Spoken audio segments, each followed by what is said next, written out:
Hello friends, आप सबका एक बार फिर से टेक्निकल ज्ञान के एक और नए फ्रेश वीडियो में आप सबका स्वागत है। टाइपिंग करना किसे पसंद नहीं, स्पेशली तब जब हमारे हाथ में स्मार्टफोन होते हैं। लेकिन हम बात करते हैं थोड़े से पहले की, जब हमारे पास कीपैड वाले फ़ोन हुआ करते थे, जहां पर एक नंबर पे कई लेटर दिए गए होते थे और हम अलग अलग तरीके से हम इसमें टाइपिंग किया करते थे। अभी आप दोनों ही समय के फ़ोन को अपने स्क्रीन पे देख पा रहे हैं, जिसमें कीपैड वाले फ़ोन और आज यूज होने वाले क्वार्टी कीबोर्ड के बारे में हम बात कर रहे हैं। लेकिन सवाल ये उठता है कि अगर ये कीपैड बड़ा हो जाता है, ये कीबोर्ड बड़ा हो जाता है, यानी हम बात कर रहे हैं कंप्यूटर कीबोर्ड की, तब हम उस तरीके से इस्तेमाल नहीं कर पाते हैं जैसा कि हम स्मार्टफोन में इस्तेमाल किया करते हैं। तो आज की क्लास हमारी इसी कीबोर्ड पे होगी। कीबोर्ड के सारे फैक्ट को जानेंगे, क्या है सही तरीका टाइपिंग करने का और कीबोर्ड से संबंधित और भी छोटी छोटी जानकारी। तो उम्मीद करते हैं ये क्लास आपको पिछले क्लास की तरह, यानी जो हमने CPU का पोस्टमार्टम क्लास चलाया था, जिसे आप लोगों ने बहुत ज़्यादा प्यार दिया, बहुत ज़्यादा लोगों ने देखा, उम्मीद करते हैं ये क्लास भी आपको वैसे ही पसंद आएगी। तो चलिए शुरू करते हैं।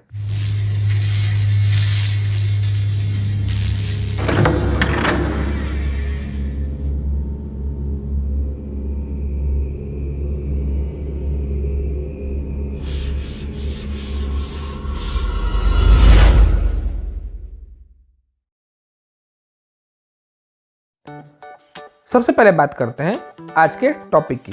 आज का हमारा टॉपिक है व्हाट इज कीबोर्ड। आखिर कीबोर्ड होता क्या है, कंप्यूटर में इसका कैसे इस्तेमाल करते हैं और किस तरीके से हम इसे अलग अलग भाग में प्रकार में डिवाइड करते हैं और क्या है उनकी पहचान। तो बात करें आज की क्लास की क्या है खास, तो सबसे पहले हम जानेंगे आज पहले कीबोर्ड के बारे में कि आखिर कीबोर्ड होता क्या है। दूसरा, कीबोर्ड के कितने प्रकार होते हैं, उन अलग अलग प्रकार के कीबोर्डों की हम आपस में तुलना करेंगे और बात करेंगे कुछ खास यानी टाइपिंग की। तो चलिए स्टार्ट करते हैं और सबसे पहले हम बात करते हैं कीबोर्ड के बारे में।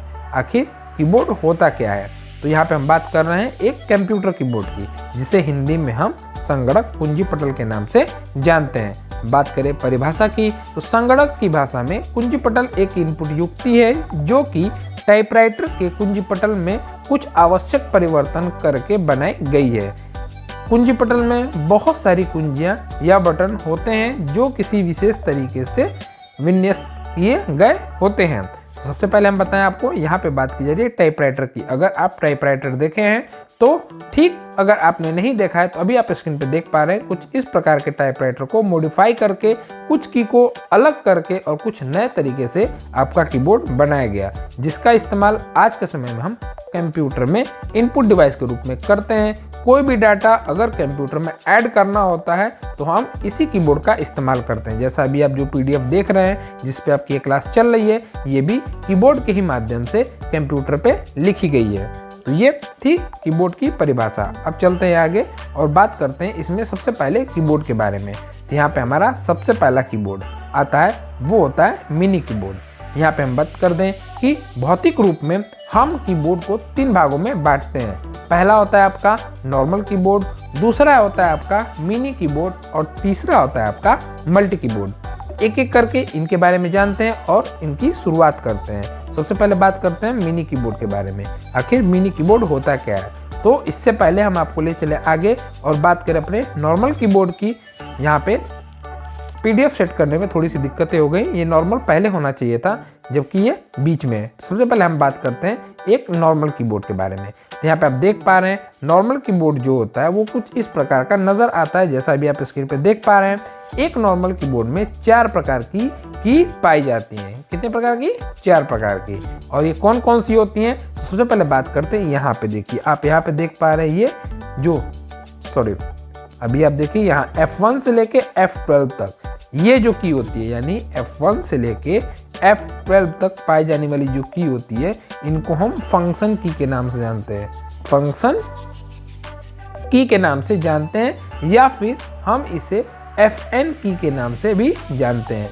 ये कंप्यूटर में एक विशेष रोल निभाती हैं और इनका कार्य विशेष तौर पे किया जाता है।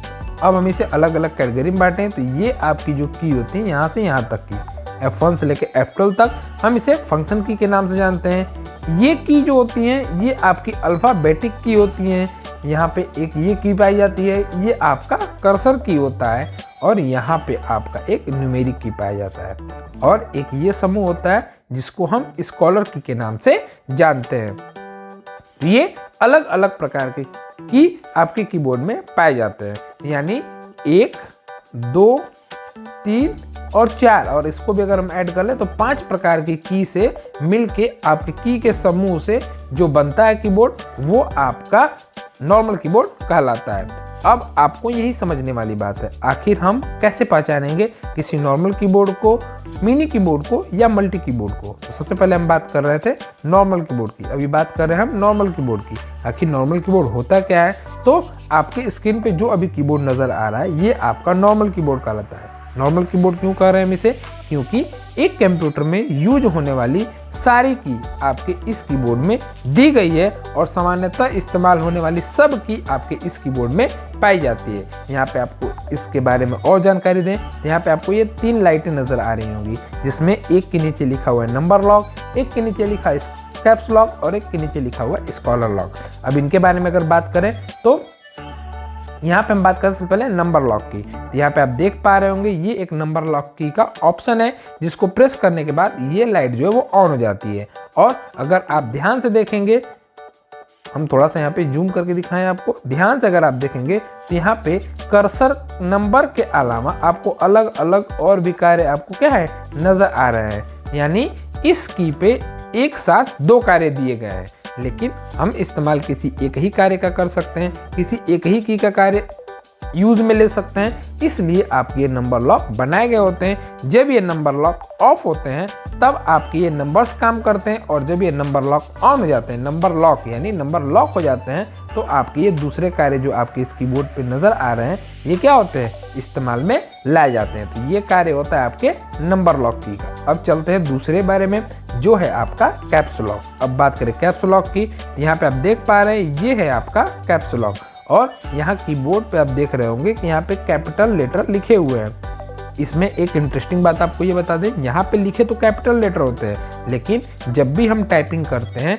तो बाय डिफ़ॉल्ट हम स्मॉल लेटर का इस्तेमाल करते हैं, लेकिन यहाँ पे कैपिटल लेटर दिया हुआ है। अब कैप्स लॉक का कार्य क्या होता है? तो जैसे हम कैप्स लॉक की को प्रेस करते हैं, यहाँ पे आपको एक ग्रीन लाइट जलती हुई नजर आती है, और इसका अर्थ ये होता है कि अब जो भी लेटर आप टाइप करेंगे वो सारे क्या होंगे, कैपिटल होंगे। यानी जब तक वो ऑफ था तब तक अगर आप ए टाइप करते थे तो स्मॉल लिखता था, और जैसे ही आपने कैप्स लॉक ऑन किया उसके बाद ए आपके क्या हो जाएंगे, कैपिटल हो जाएंगे, और वो तब तक कैपिटल लिखेंगे जब तक आप इस की को क्या करना दें, ऑफ ना कर दें। तो ये कार्य होता है कैप्स लॉक का। और वहीं बात करें स्कॉलर लॉक की, स्कॉलर लॉक की के अंतर्गत भी आप देखेंगे कि यहाँ पे 2 कार्य क्या होते हैं, दिए गए होते हैं, और इन्हीं कार्य के इस्तेमाल के लिए हम यहाँ पे स्कॉलर लॉक का इस्तेमाल करते हैं।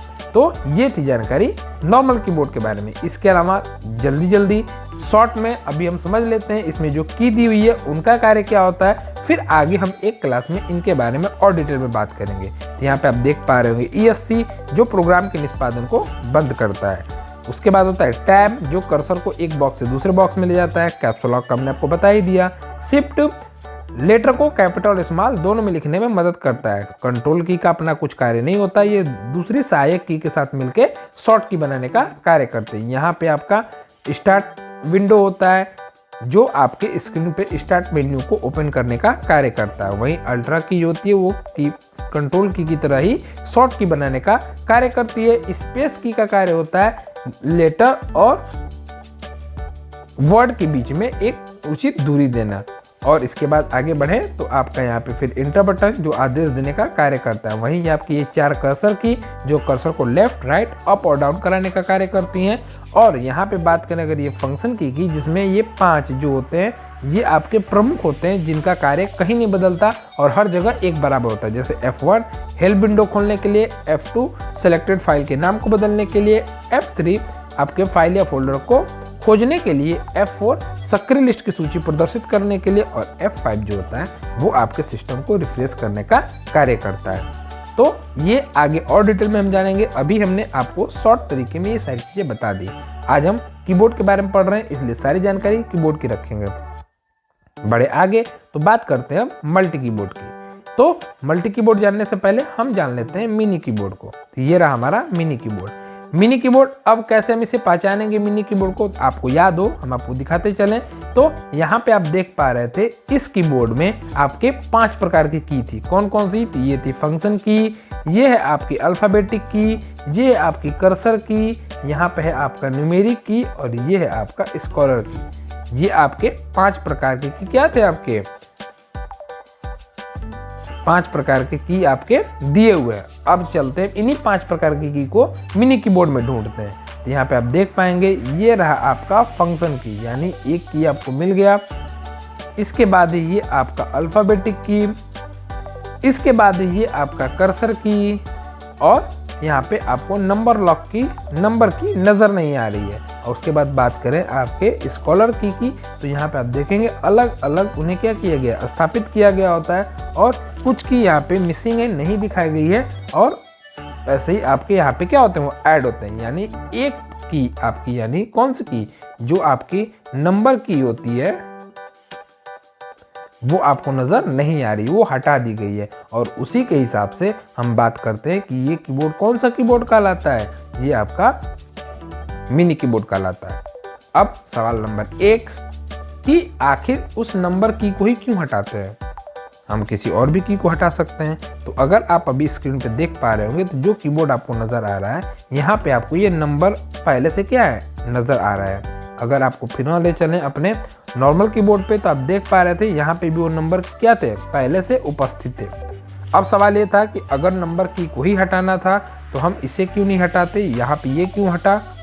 ऐसा हमारा ऐसा मानना है और ऐसा सोचना है, जैसा हम कीबोर्ड पे देख पाते हैं, जैसा हम इस्तेमाल करते हैं उसके हिसाब से।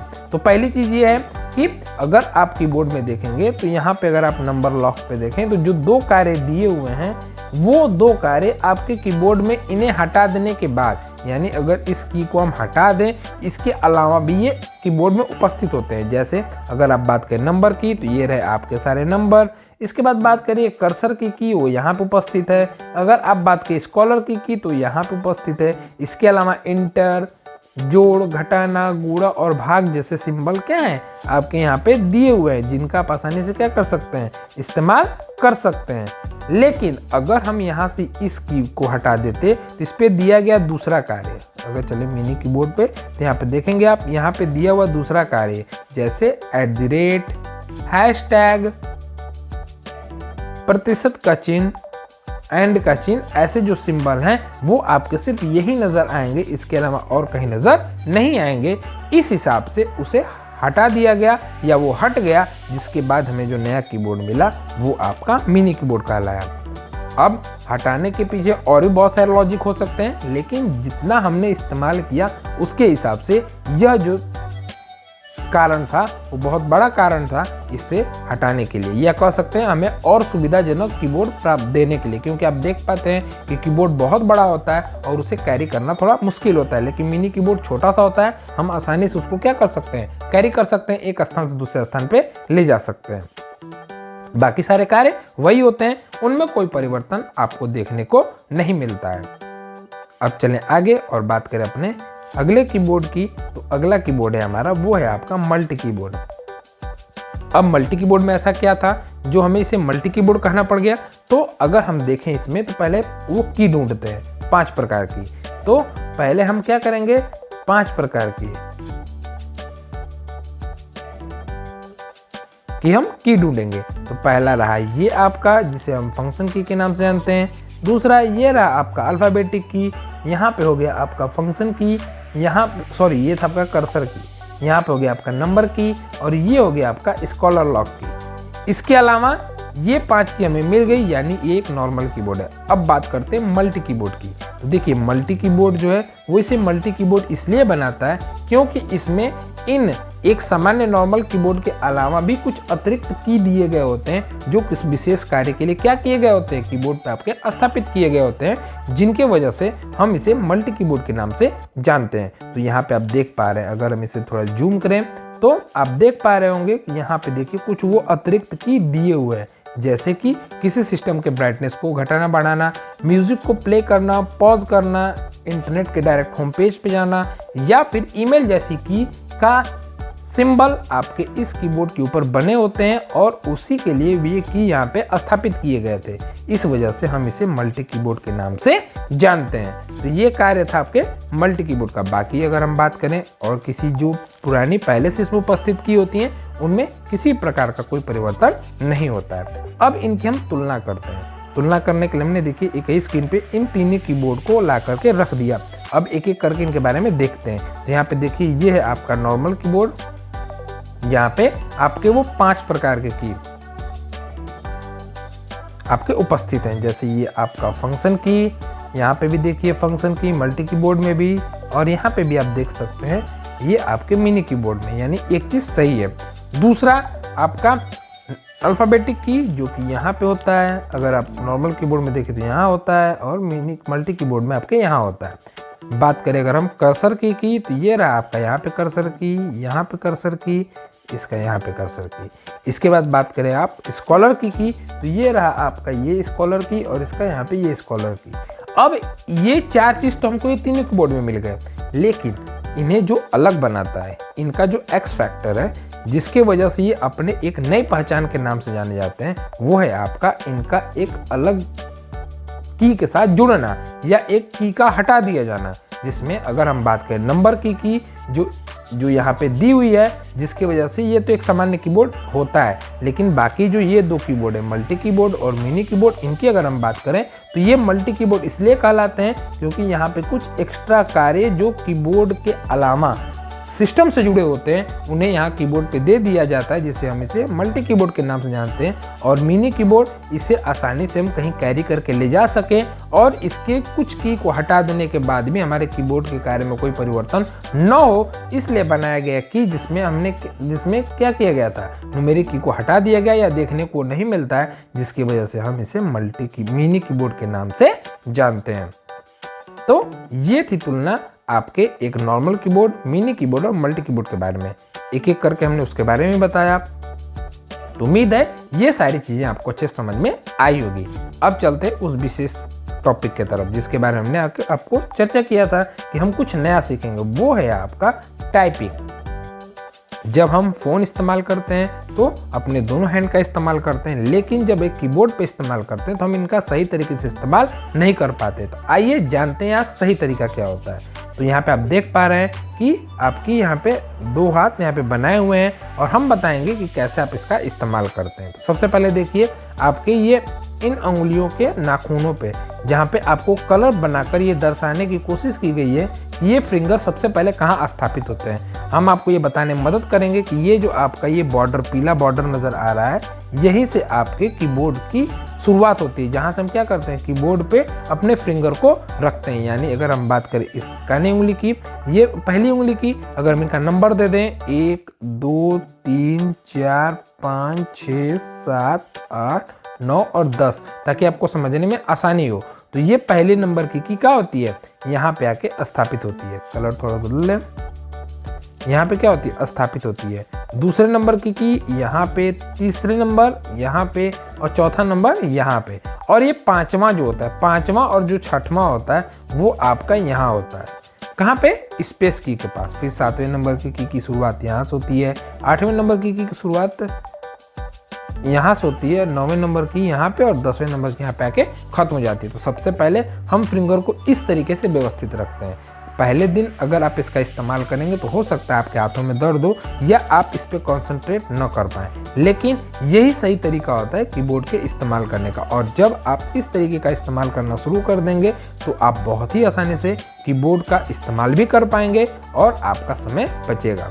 तो आप अभी स्क्रीन पर अच्छे से देख लीजिए, चाहें तो अभी आप देखिए ये क्लियर हमने कर दिया, आप इसका स्क्रीनशॉट ले सकते हैं। यहाँ पे अलग अलग कलर, यहाँ ये भी बताया गया है कि ये फिंगर यानी 1 नंबर वाला जो फिंगर था आपका 1 नंबर वाला, वो कहाँ कहाँ जा सकता है। तो ये देखिए ये एक क्रम बन गया, दूसरे नंबर का फिंगर ये क्रम बन गया, तीसरे नंबर का फिंगर ये क्रम बन गया, वो नंबर भी उसमें जुड़ेंगे। तो देख पा रहे हैं नंबर भी क्या होंगे यहाँ पे जुड़ेंगे।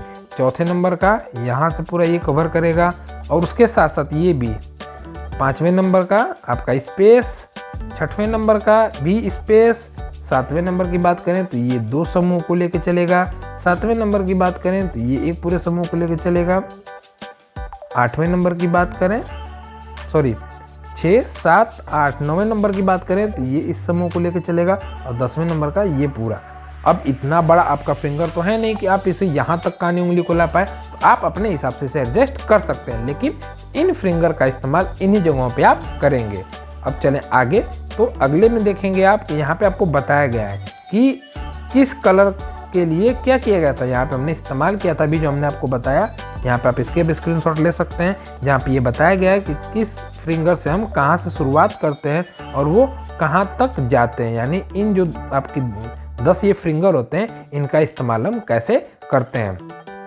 इसके बाद चले हम आगे, तो यहाँ पे आप देख पा रहे हैं सबसे पहले यहाँ पे बताया गया है कि हमारी शुरुआत इन्हीं जगहों से होती है। जैसा आप देख पा रहे हैं ASDF JK L और ये सिंबल, जहाँ पे हम क्या करते हैं फिंगर को कुछ इस प्रकार से रखते हैं। जैसा अभी आप स्क्रीन पे देख पा रहे हैं कुछ इस प्रकार से फिंगर को रखते हैं आप। आपका अंगूठा जो होता है दोनों हाथ का वो आपके स्पेस पे रहता है, बाकी चीज़ें उसी क्रम में क्या कर दी गई हैं, रखी गई हैं जिस क्रम में अभी हमने आपको बताया। इसके बाद जब आप आगे चलेंगे तो यहाँ पे आपको ये बताया जा रहा है कि पहले तो आपने ये सीखा कि पहले हमें एक लाइन में कहाँ वो फिंगर को रखते हैं, इसके बाद उन एक फिंगर को कहाँ तक हम ले जा सकते हैं, उनका क्षेत्र कहाँ से कहाँ तक होता है और वो कितने की का इस्तेमाल एक मतलब बार में, या यह कहें कि वो अपने फिंगर को किन किन उंगलियों पे क्या कर सकते हैं, किन किन की के ऊपर यूज कर सकते हैं। अब ऐसा नहीं कि आप एक जिस नंबर की यानी एक नंबर की का इस्तेमाल अगर हम ए पे कर रहे हैं तो उसको आप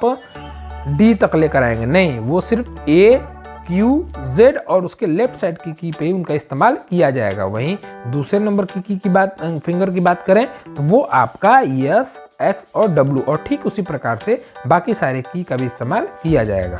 तो आप इसका भी स्क्रीनशॉट ले सकते हैं। इसके बाद ये सारा आपका दिया हुआ है जहाँ पे आप फिंगर को रखते हैं और रखने के बाद क्या करते हैं, उनका इस तरीके से इस्तेमाल करते हैं। ये एक वेबसाइट से ली गई फोटो है। अगर आप चाहें तो इससे टाइपिंग प्रैक्टिस कर सकते हैं, जरूरी नहीं है कि आपके पास कंप्यूटर हो। अगर आपके पास एक स्मार्टफोन है जो OTG सपोर्ट करता है तो आप एक OTG और एक कीबोर्ड लेकर आप ये प्रैक्टिस कर सकते हैं, जिसकी लिंक आपके डिस्क्रिप्शन बॉक्स में मिल जाएगी। और हाँ, जैसा अभी हमने आपको बताया कि अगर आपने पहली क्लास यानी CPU का पोस्टमार्टम नहीं देखा है तो आप वहाँ जाकर देख सकते हैं, और वहाँ पर हमने CPU के बारे में सारी चीज़ें डिटेल में बात की हुई हैं।